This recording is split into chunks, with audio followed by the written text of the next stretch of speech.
The NFL Divisional round has finally arrived, and we're rolling off of the wild card round, which was so many mixed feelings about what happened, but nonetheless, it was a great weekend for you and I, BJ. The model went 5-1 outright for winners and against the spread, with the one being the Bucks. Unfortunately, that was one of my teams that I actually anticipated to win, most likely to win. But hey, the Commanders prevail. They're that team, and here they are going against the Lions. So we got 4 games that we're going to talk about this week. All of the divisional round playoff games. We're going to break them down for you. For those of you who do not know us, we are Statletics. We really lean into our model projections and the analytics that go into that. So at the end of the day, we're just a couple guys who love talking ball. So if that sounds like right up your alley, then you're in the right place. So we appreciate you being here. Beach, before we get started, man, how we doing? Doing all right. A little under the weather, but you know what? It's that time of year, and every single person has the flu. So here we are. But yeah, these games are going to be quite fun to watch. So I'm really excited for this weekend. Yeah, no.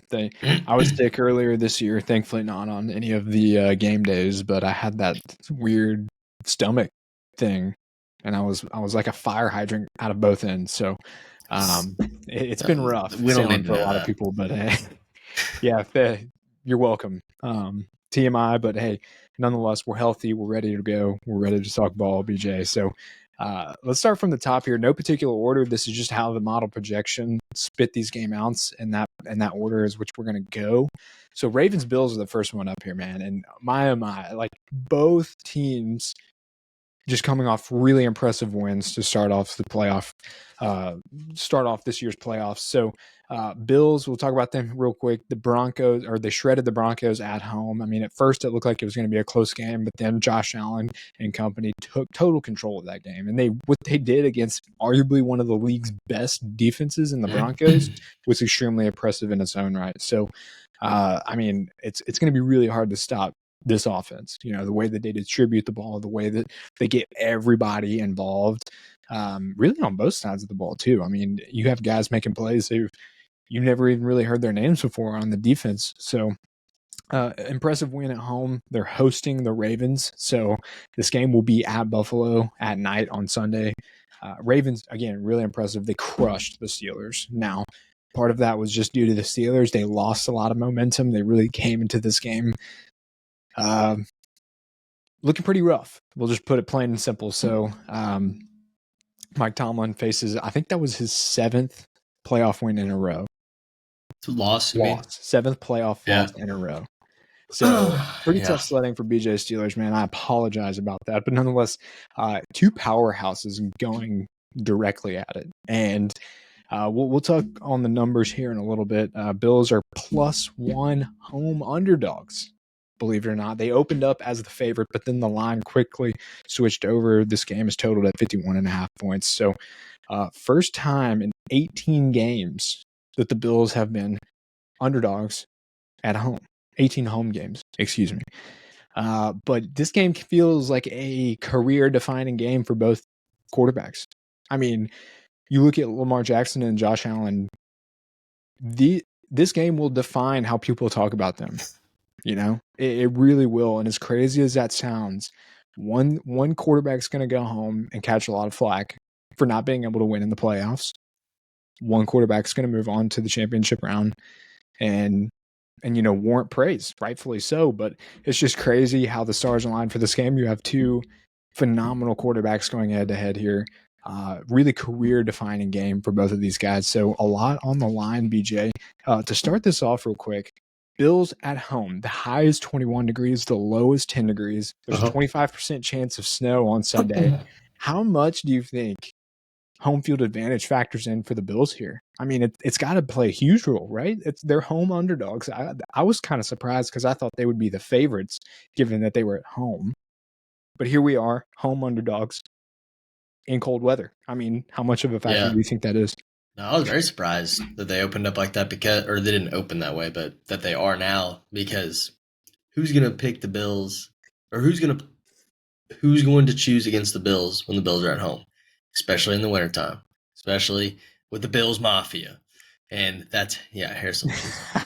I might. I But mean, this is the most fun game of this round, easily, and it's really sad to see one of these teams lose. I think that the home field advantage will play in a lot. I think that the Bills are very difficult to beat at home, and you saw what they were able to do offensively against one of the top defenses in the league last week. And even when they're at odds, they always prevail, and that they're undefeated at home this year, I believe.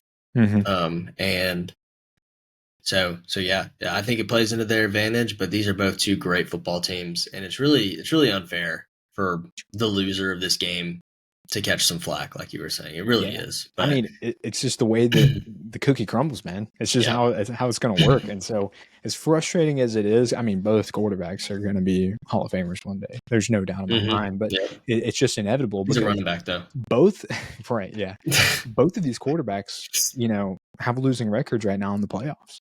So it is career defining. It's legacy defining. And then you're going to have a bunch of casuals get online on Twitter and post a bunch of shit about how this guy's a fraud, blah, blah, blah. It's sad, but that's just how it's going to be. But it adds to the fun. It adds to the intensity of this game, BJ. So I was surprised at the line coming out, or it came out Bills favored. And that's kind of what I expected, but it quickly flipped to Bills +1 at home. But it's kind of in line with what the model has to say. The model has the Ravens 24 to the Bills 23. So right in line, really, I was kind of surprised. I thought that number would be flip-flopped. But again, hey, I mean, the model sees what the model sees. We'll kind of talk about that as well. The offenses are something that we can talk about, but I'm not telling anybody what they don't already know. Both offenses are absolutely elite, right? I mean, the Ravens are also getting Zay Flowers back. They put up big numbers last week without him. They get him back, so they're only adding back to their arsenal. The Bills, we talked about briefly at the beginning of the show, how they distribute to everybody. It's so hard to game plan for this team when they can show up and give the ball to anybody and everybody. I mean, they traded for Amari Cooper later in the regular season. He hasn't done nothing. And this team is still going hard. I mean, you have Mac Hollins catching big-time balls over the middle of the field. Mac Hollins. It's insane. It is insane. Against Pat Surtain, too. Exactly. Yeah, they just diced up a top 3 NFL defense last week. Yep. And so it's, I'm not going to sit here and start spewing off stats about the offense. I mean, you know what you know. The Baltimore offense, they're first overall in EPA per play, third overall in offensive success rate. The Buffalo offense, second overall in EPA per play, and ninth overall in offensive success rate. So both teams do everything really well. And I mean, Derrick Henry's having a phenomenal year. I mean, career year for him. James Cook is having a really good year. Ray Davis has gotten in the mix a little bit. And of course, Josh Allen's legs continue to remain elite as well.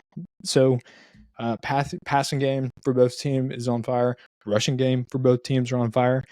We're going to talk about the defense because I think this is where the mismatch really shows. So, BJ, you already kind of admitted that you like the Bills in this game. I've already kind of leaked that I like the Ravens in here. I'm going to talk about why real quick.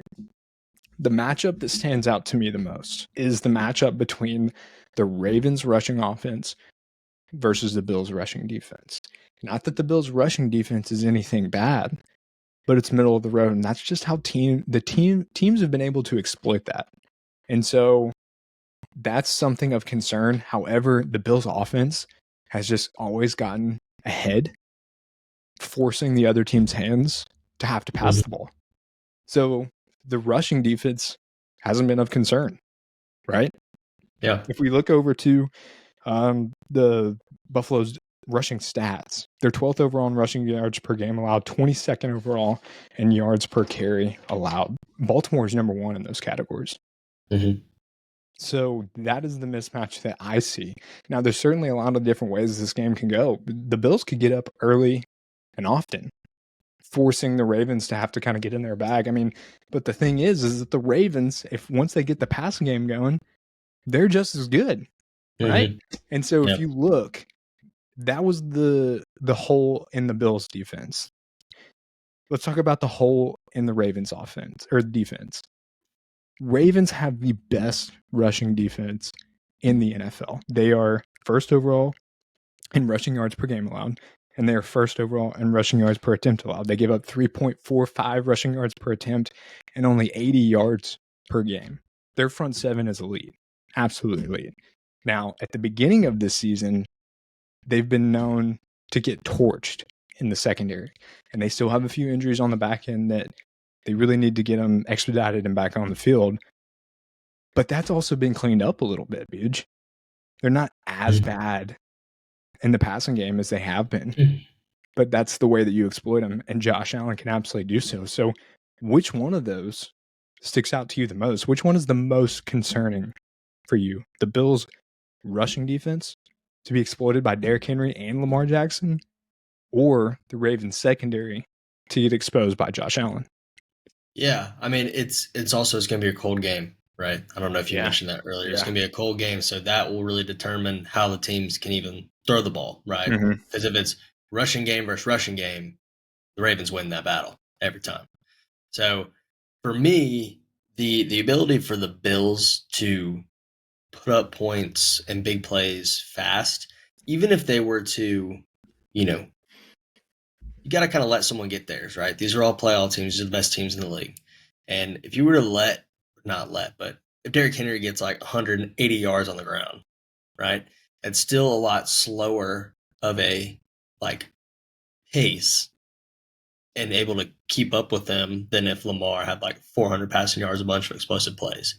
So for me, I'd be more concerned with the Ravens giving up the more explosive plays and the quicker scores than the Ravens wearing the Bills defense down and just kind of, because it's almost like whoever has the ball last type of mentality.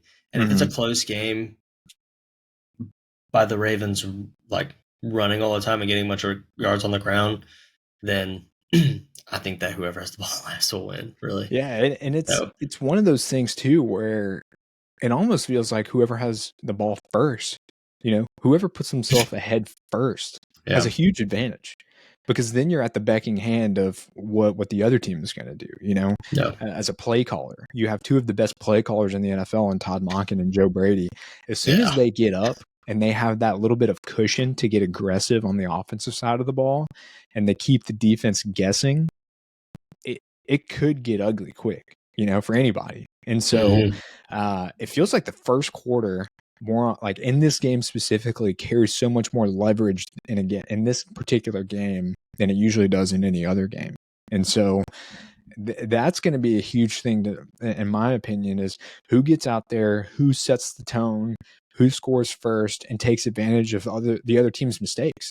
Say somebody fumbles, puts the ball on the ground, and then next thing you know, one of these teams is up 14-0. And then you're really talking about a change in the way that the other team is approaching this game. So that's huge. But it's just so fun talking about the different angles in this game. And I think to your point too, explosive plays are going to be a huge part of this game. Both teams are going to have them, and you're just going to have to try and limit them. So that's going to be a key factor for both defenses, is just try and limit them. At the end of the day, just they're going to happen, but try and keep everybody underneath and don't let them happen too often. The other thing, BJ, interestingly enough, both offenses are great at limiting pressures. Great. Baltimore offense, second overall in the league in pressures allowed. Buffalo offense, first overall in pressures allowed. So does that have anything to do with the quarterbacks? There's a trend. Yeah, there's a trend there. It may not just be the offensive line. It's the fact that both quarterbacks are insanely tough to get pressure on. I mean, both teams can take off any given moment. So that's a key factor in the game too. That's why I like the Ravens as well. As I trust and I like their front seven to, it's going to be hard, but to get more pressure on Josh Allen, to stop the running game, to where Josh Allen either has to just do it all himself. And so, which he can. He can. He can. Definitely but, can. I mean, you got to take the chances in which somehow you get him to where he can't and he makes a mistake. So that's why I like the Ravens. But I mean, again, both teams phenomenal. It's just really going to depend on the script, who makes the least amount of mistakes and who makes the most amount of explosive plays. I like to ride the model here with the Ravens, BJ. You like the Bills, so Like the Bills. starting off hot here, man. 1 point should be a pick 'em. It really should be. I mean, that's what it is. And we see that. The line is flipped, so Yep. they're really just trying to garner enough leverage on both sides to where they break even or earn enough money to not sweat. So, okay. Before the next game, guys, this show is brought to you by Not Beer, American Sparkling Water. It's never a bad time to have a Not Beer. You can mix it with anything. You can have it outright. You can find the links below in the comments. Get it on Amazon or in a store if you're located in the Texas metro areas. Never a bad time for a Not Beer, BGA. Also, if you're watching on YouTube, do us a favor, comment your favorite picks for the divisional round. We love scanning the crowd for that information. It's always fun. And make sure to like and subscribe for us. We appreciate you guys being here. Okay, next game, Beach. Next game in the projections. Texans travel to Kansas City and play the Chiefs. The Chiefs had the bye, and so they're hosting the Texans here. They had 3 weeks of rest, in essence, which felt huge for this team. I mean, Patrick Mahomes had that ankle injury. You could see that Travis Kelce was just out of juice. Old. Hollywood Brown got banged up quite a bit. Xavier Worthy had some wear and tear. Isaiah Pacheco came off that injury and just never got right. So big star here for the Chiefs.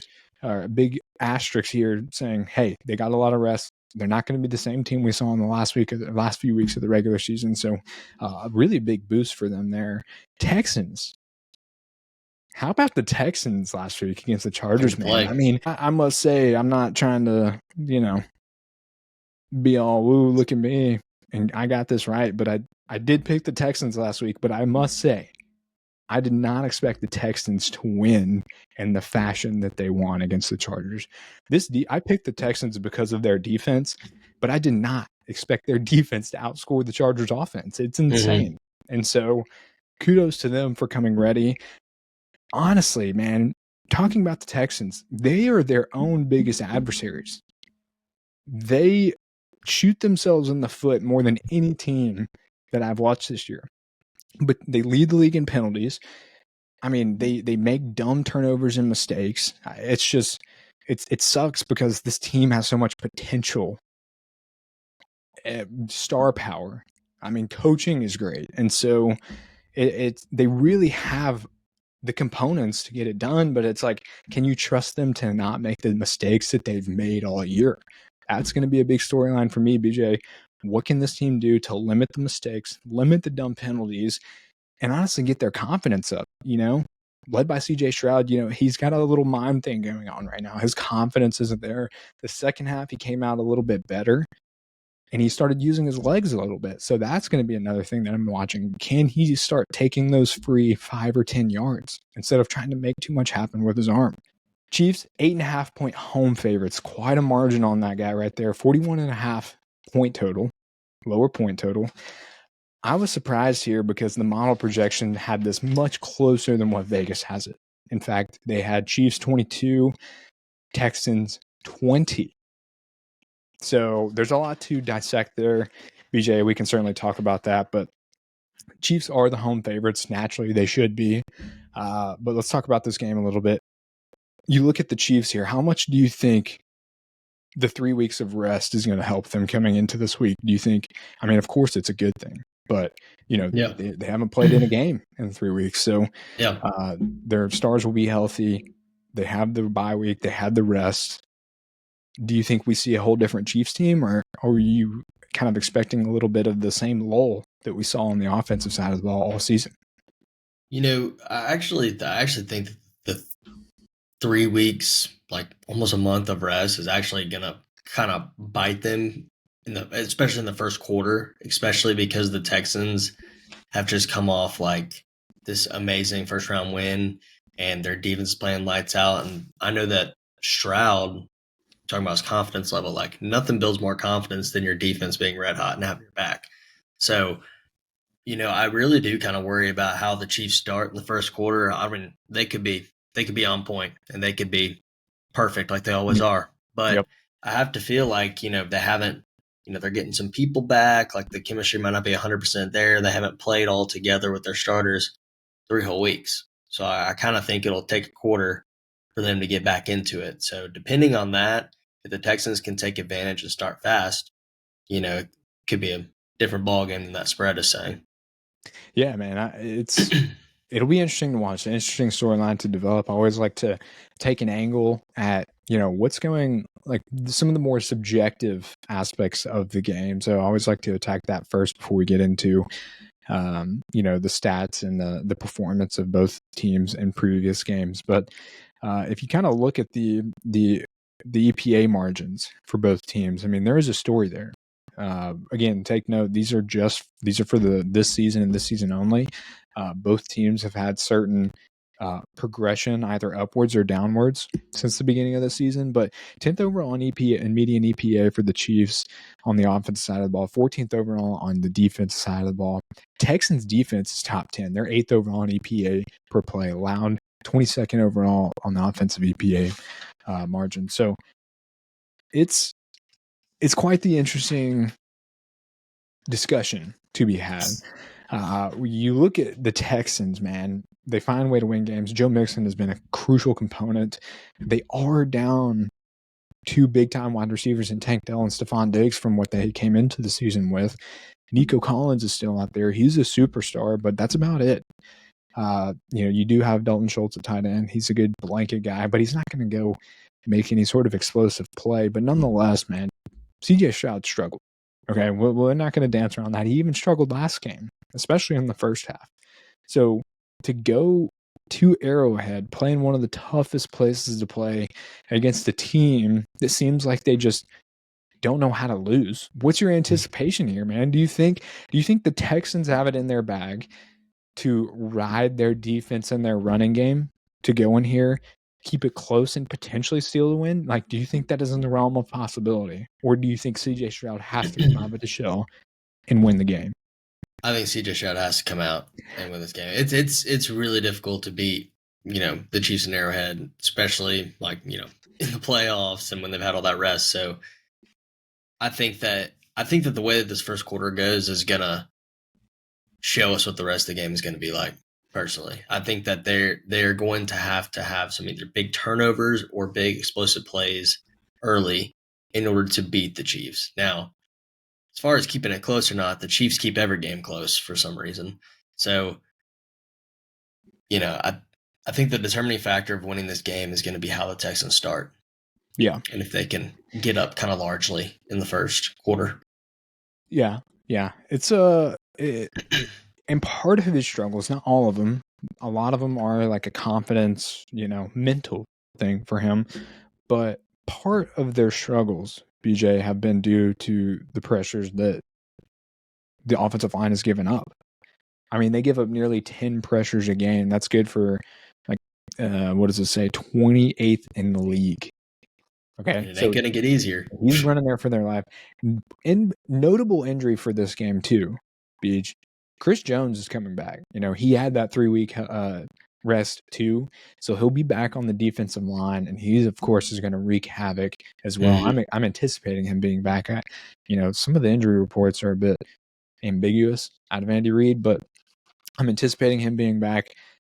And it's only going to make things harder for CJ Stroud. I agree. I think he's got to come out of a shell. We saw the second half kind of him gain a little bit of confidence there.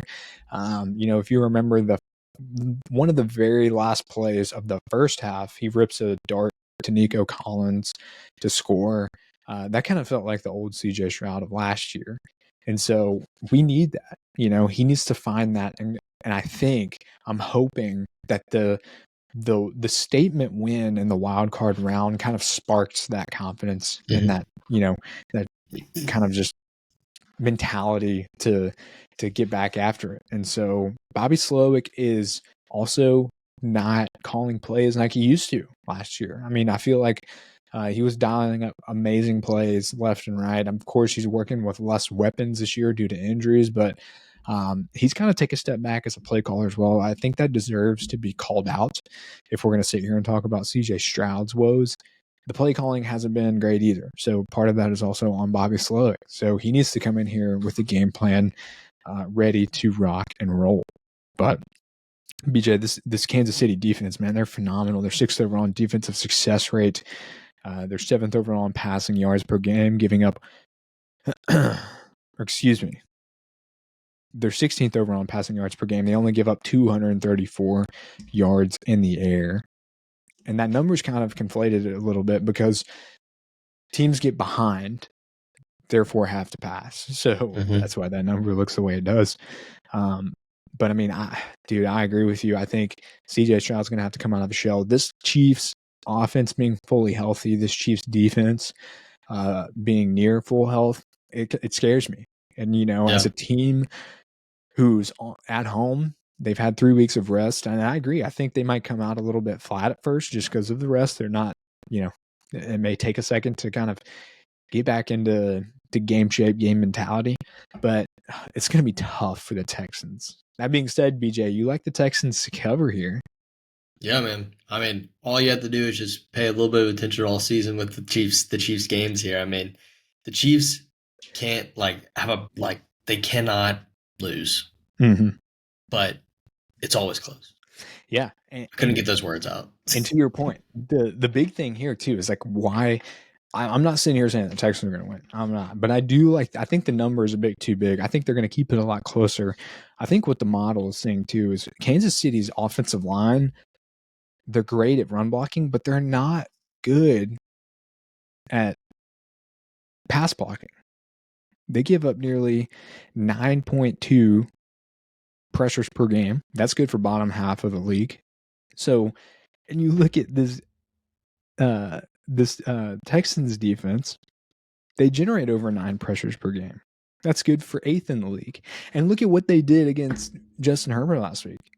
Not to mention the secondary, Derek Stingley and company stepping up and making big plays, picked them off 4 times. I mean, that's got to speak volumes for something.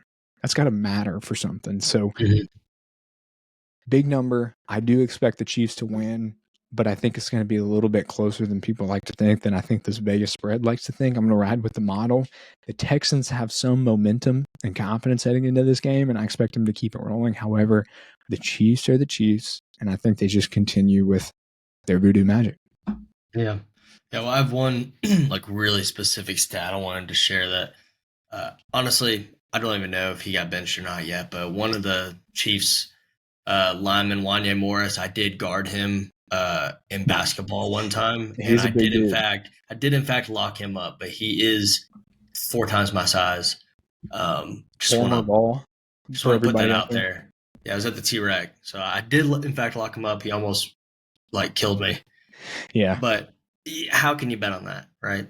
This guy, how can you bet on that? Yeah, I don't think so. Yeah, so if you look up where Wanya Morris went to college, it'll say Oklahoma, but he was a freshman at Tennessee there for a while, and then he transferred to Oklahoma. So that's what BJ's referencing. He's trash. So, hey, dude, BJ's just that good at basketball. So we got to give credit where credit's due. Whatever. But yeah, man. Trey Smith as well. I played football against Trey Smith. Now, he was good. Yeah, he dominated. Dude, there was one time I was coming off the edge on a linebacker blitz. He didn't even block me. He just smacked my helmet so hard that it twisted halfway around my face, and I was running around trying to fix it. It was so bad. No, that's a Pro Bowler right there. He's a specimen. That's a Pro Bowler. He'll get a max deal at that lineman position. So, good for him. Happy for him. Go Vols. Okay, Beach. Commanders travel to Detroit, and holy shit, this line's 9.5 points for the Lions. In fairness, I think it's kind of rightly priced, all things considered. If you look at what the Lions have been able to do at home, Commanders. Fun win. They went on the road against Tampa Bay last week, and they got a gutsy win last week. Jayden Daniels, dude, no matter how poor performance the offensive line does, he elevates the team. He's making plays under immense amount of pressure. He's going out there balling with De'Ami Brown as his wide receiver too. You can't doubt this guy. So as much as I think that the Commanders have woes, especially on the defensive side of the ball, I just want to throw that out there that my next the next few minutes of this video are not a jab at him. It's a jab at the Commanders and the holes that they have, which, I mean, easily fillable over the next year or two and can make this team a playoff. But yeah, kudos to him. He's phenomenal. I think he's going to make some big plays in this game. It is at Detroit in the Dome, so it's kind of cooking. It's cooking to be a good one, offensively speaking. So we'll get into that as well. But Lions are coming off of the bye week as well. They finally are getting a few key guys healthy, notably David Montgomery back in the backfield, Alex Anzalone on the defensive side of the ball. Huge pickup for both of them. I mean, not only are they guys who add so much to both sides of the football, but they're also glue guys. I mean, David Montgomery, he's been talked about as the heartbeat for the offense at times. I mean, it's Knuckles, And so Sonic can't be Sonic without Knuckles, even though he kind of has been. But then Alex Anzalone, he's the captain. He calls the plays on the defensive side of the ball, so that's huge as well. So secondary has been cleaned up a little bit as well. So lots of exciting things leaning into this game, BJ. So 9.5 points, man. What was your thoughts when you saw that spread? I mean, I think we were talking when you first saw it, and if I remember correctly, your reaction was kind of the same as mine. So what's your thoughts there? My reaction was, how can I take a 10-point spread? Someone to cover that in the playoffs. But I know you are. Then I remembered who the Lions are, and that they will not be caught sleepwalking because Dan Campbell's gonna give them much pre-workout before they'll go in the locker room, and they're gonna come out firing. And they just dominate teams. I'm trying to keep it PG. Dude, they dominate teams. That's what I'll say. So I do. I have to vent a little bit too. I mean, I was on the Bucs to win that game last week. The model was, and they kudos to the Commanders. They took advantage of a mistake that Baker Mayfield and Jalen McMillan played in that botched handoff. And they kept them close. They kept them close enough to where that play happened, and they took advantage of it and won. So, but I will say that I was not anticipating that. We kind of saw some of the holes a little bit in their defense, and we're going to talk about that as well. But model projection, BJ, Lions 27, Commanders 22. So only a 5-point spread from the model's perspective. The model's highest total game, in fact, though. So it kind of correlates with Vegas here, pricing this game as a 55.5 over-under. There's going to be fireworks on both sides of the ball. So how much? I don't know. To be determined. We talk about Detroit's offense, who's third overall in EPA per play, first overall in offensive success rate. And golly, I mean, you look at their categories, they're top 10 in everything, passing, rushing yards per attempt, passing yards per attempt. It's insane. Their offensive line is a top 3 offensive line, and they're not number 3. They're number 1 or 2. They contend with the Eagles, and I mean, it's insane. So it's like you look at the offense, and it's like, what do you even do? And my concern is the Washington defense. I mean, they're 20th overall in EPA per play, 19th overall in success rate. Now, kudos to the Commanders. That number at the beginning of the season was real bad. Real bad.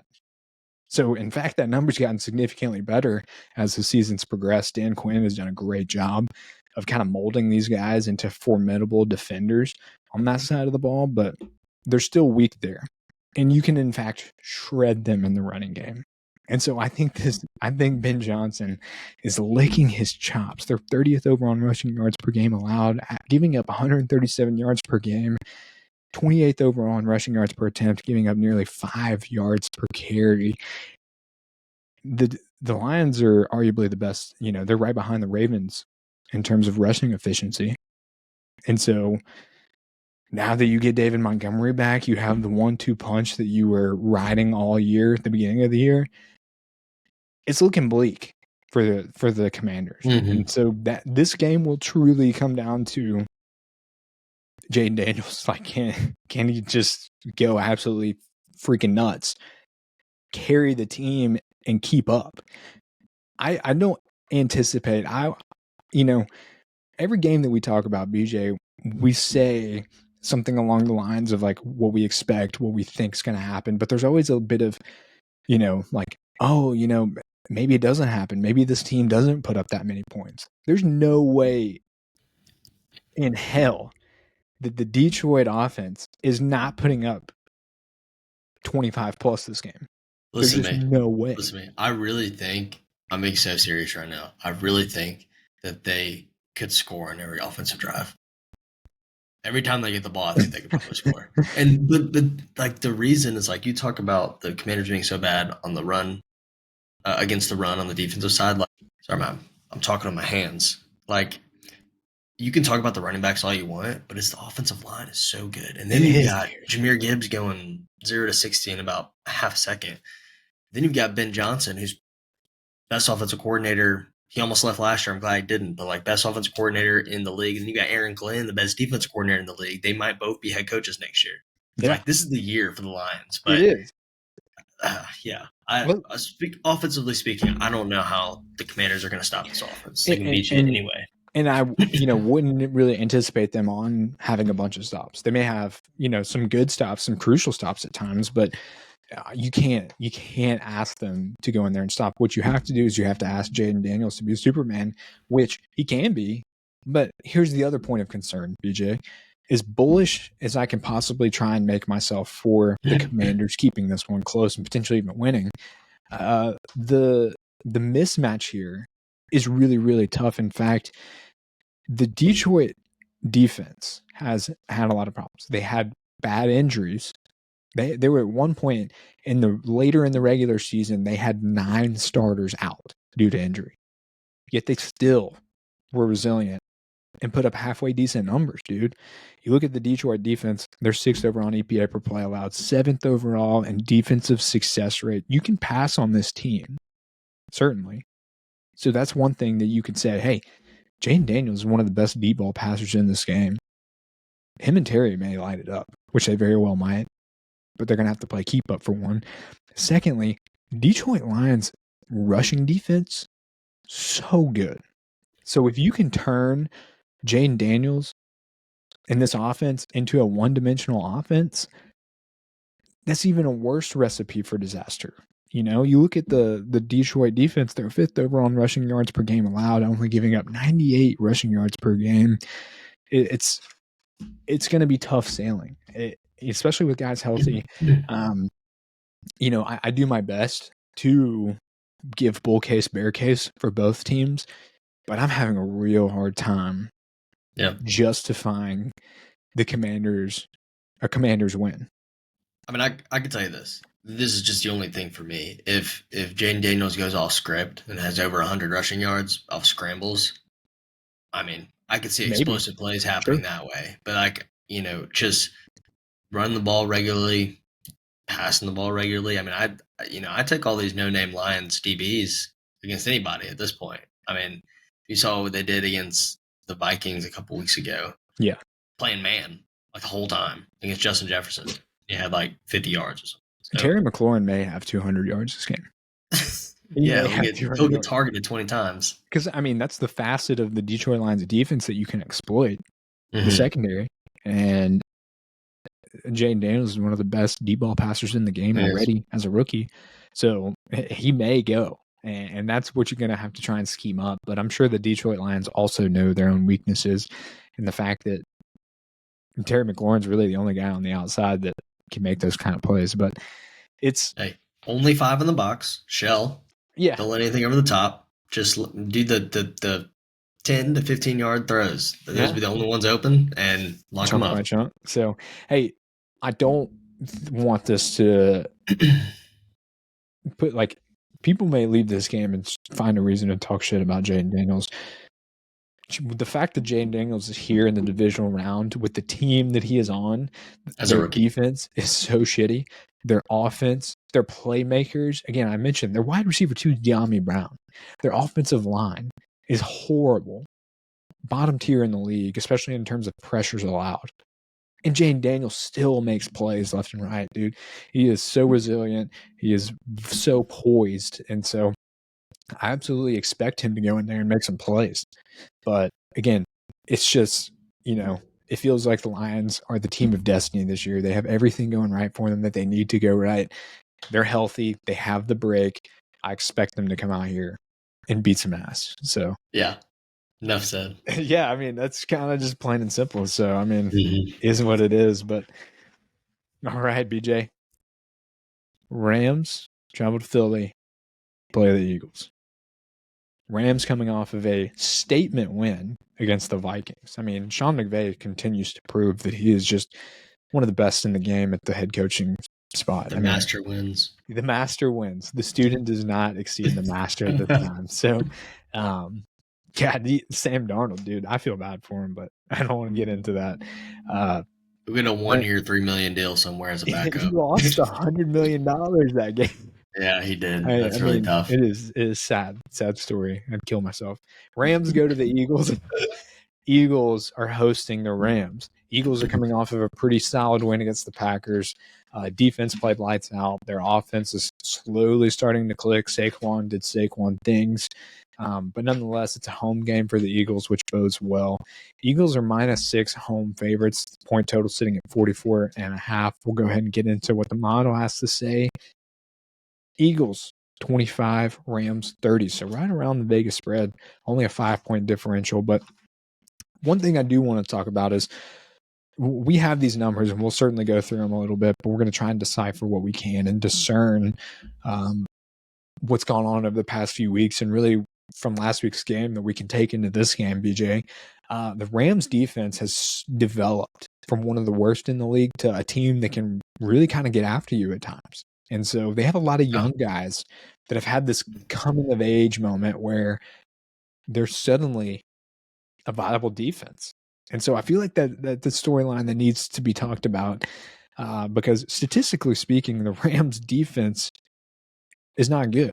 I mean, they're like bottom tier in the league in EPA margin, 26th overall in success rate on the year. But I mean, they were like 31, 32 at the beginning of the year, and they had over 5 sacks last week against Sam Darnold and the Vikings. Now, Vikings offensive line was certainly crappy, but I just wanted to point that out. That's something to note here as we talk about the numbers. But it feels like there's a confidence and like a sort of moxie that this Rams team is carrying.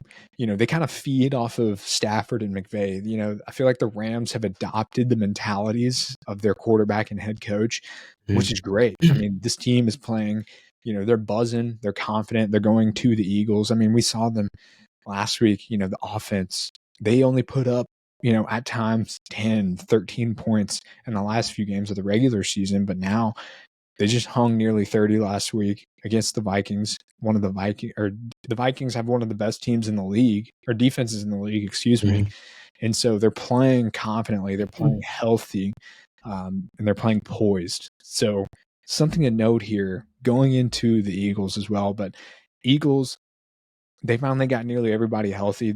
Last week was one of the first games in a long time where all of A.J. Brown, Devontae Smith, Dallas Goedert, and Saquon Barkley were all, and Jalen Hurts even, he was out with some concussion stuff, and Saquon Barkley were all healthy as a core offense, and they did really well. So still shaking off the rust a little bit on that side of the ball, but I expect them to be, you know, full green light in this divisional round game against the Rams defense. But I just wanted to talk about that. You know, we can talk about the stats, and we certainly are, but 2 teams fully healthy now, playing with a whole different mindset compared to if you looked 10, 12 weeks ago. So just throwing that out there. Eagles, one of the most complete teams in the NFL. We talked about their offensive line in the Detroit Lions breakdown. They do have a top 3 offensive line, hands down. Saquon has been riding that. He's had a phenomenal year. Best year of Saquon's career. He's balling. He's got so much juice.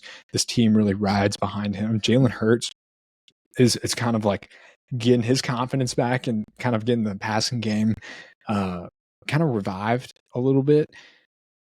Defensively speaking, they have so many good young guys, and their ability to make plays on the defense is so crucial, and it's going to be such a big storyline in this game. 3rd overall in EPA per play allowed, 2nd overall in defensive success rate. Phenomenal in the passing game. They only give up 192 yards per game in the air. And so you look at a Rams defense or a Rams offense that really prioritizes their passing game. I mean, that's kind of like a strike one for me. It's going to be tough, but Eagles team, so complete. Rams team, Feels like they have some momentum, BJ. So initial thoughts on this matchup and kind of, do you think the Rams can go in there and make a splash? Yeah, I mean it's real hard to beat Sean McVay. Is all I gotta say. I mean the Yeah. man, like golly, I was watching that game. You see Stafford so intense. McVay's going on the sideline like so intense, talking into the mic. Yeah, I really like. Sorry, I just got a boner. I really like the Stafford and the McVay kind of combination. Just get like it's the perfect quarterback for him to coach, honestly. But I digress. I do think that the Rams are really hot. They've drafted so well. They haven't had a first round draft pick in a couple years until this year, where they drafted Jared Burse, and they've really drafted exceptionally well. And their defense is coming alive. And for me, the Eagles, they haven't had to be real explosive because they can run the ball so efficiently. And I still think they're going to be able to do that against the Rams. But going on the other side against Stafford, they use so much pre-snap motion and get their tight ends involved. Very creative. I think that there's going to be a lot of points in this game, is all I have to say. I think this is going to be, and I'll just spoil it for everybody. You have Rams covering and winning outright. I think they can do it in this game. So I think they can do it. We'll just kind of build off of there. BJ, bull case for the Rams winning. If they were to do so, what does it look like? Their offense is going to have to torch the defense, make big plays. Honestly, I think they have a young secondary, right? But it's very good, like the Eagles do. Young secondary, but very good. I think that McVay finds a way to out scheme the young players and using. I love pre-snap motion. I just do. Using that pre-snap motion, getting Stafford and players in advantageous situations, and being able to really expose them in the passing game. I do not anticipate the Rams being able to run very efficiently on this Eagles defense. No, I don't either. Yeah, so it's going to have to be done in the passing game. And for me, the big thing is defensively for the Rams, you look at a team like the Eagles who have arguably the best offensive line in football and arguably the best running back in football. You have to sell out to stop the run. And the Rams defense, they've improved over time, but the rushing efficiency is not that great. In fact, their rushing defensive success rate is good for 24th in the NFL at 57.8%. You got to stack the box, try and stop Saquon, and then make the bet that Jalen Hurts and company beats you with his arm, which I like the Eagles here in this game because say the Rams do that. Say they stack the box. I have enough confidence in Jalen Hurts. I think he's a better quarterback than people give him credit for. And the fact that all of his core receiving group is healthy again, I think that's the key to this game. I think they're going to expose a young Rams secondary. A.J. Brown, Devontae Smith, Dallas Goedert, they're going to get theirs in this game.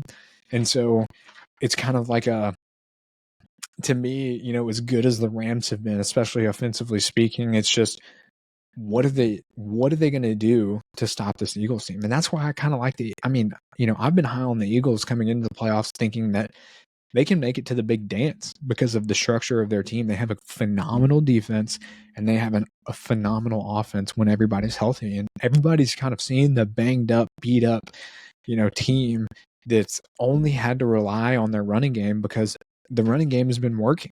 And so why do anything else? Why try and stretch the field a whole lot with your passing game if your running game is going to do it all for you? So I think that's a facet of the game that people just haven't seen. That these casuals like to push the narrative that Jalen Hurts and the Eagles are not a good passing team, and that's just simply not true. Simply not true at all. And so that's my concern for the Rams here. I think we talked about the elements of a playoff game and a team that aren't explicable with stats. And that certainly applied to the Rams last week. We hit the nail on the head, and that can apply this week. I think the Rams can come in here motivated, different team. Again, they're more healthier. They're healthier than they have been at any point in the season last year earlier this year. So it's big. It's really big for a team to come in healthy with confidence and momentum. And again, they adopt the personality of their head coach and quarterback. Really cool, even keel the whole time. So that plays a huge factor in this game. But at the end of the day, the Eagles are more resilient on both sides of the football, a lot better in the passing game than people like to give them credit for. And I think that's what's going to show. Whatever the Rams decide to do and how they decide to game plan, the Eagles are going to have an answer for it, and they're going to be ready to go. So I like the Eagles in this game to win and make it to the conference championship. So it's going to be a fun game, though, nonetheless. I don't think it's going to be a blowout. I think McVay coaches too well of a game, but the Eagles get the win here at home. BJ, that wraps it up, man. You got anything else for us? No. Should be a good one to watch. Oh, my God. I'm so excited. So we will be right back here with the conference championship breakdown next week. We're sad that football's almost over, but these games are only getting better. So it's been fun talking through them. Guys, we appreciate you guys being here. We'll be back here next week.